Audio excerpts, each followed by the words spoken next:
EduBoy, and today we will study history, weavers and smithers and factory owners. So let's begin. In this chapter, we will learn the story of crafts and industries of India during British rule, the period of British when the economy stepped down because of the rising demand of Indian products in the world market, the story of setup of the first steel industry in India, and the decline of Indian textiles. First, take a look on Indian textile and the world market. Around the year 1750, India became the largest producer of cotton textile in the world.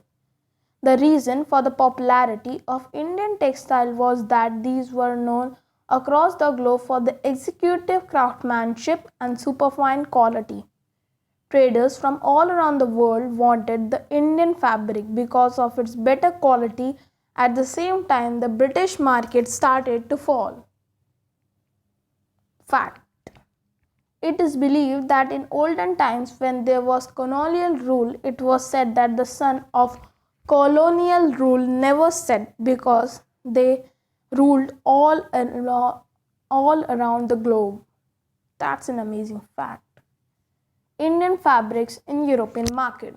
By the 18th century, worried by the popularity and heavy demand of Indian fabrics in the world market, wool and silk producers in England began protesting against the British government enacted a legislation banning the use of printed cotton textile chintz in England. Basically, there are many types of printed fabrics that were made in India like chint, calico, and many such. This act, which was banning the use of printed cotton textile in England, was known as the Calico Act. So these are the women they are using a spindle to make the fabric. Competition with Indian textile also led to the search of technological innovations in England. In the year 1764, the spinning jenny was invented by John Kay, which increased the productivity of traditional spindles. So on your screens you can see a spinning jenny. This is a mechanic machine and which increased the productivity of the British fabric. As the same time, the Indian fabric was handmade and it was made in a less quantity, which made the price higher. The decline of Indian textiles.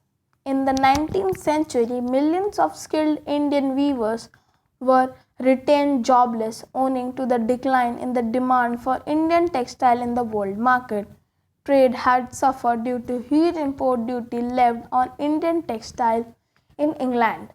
So the people of India started buy the clothes that were imported from England as they were cheaper in rate as compared to the Indian textiles, which caused the decline of the Indian textiles.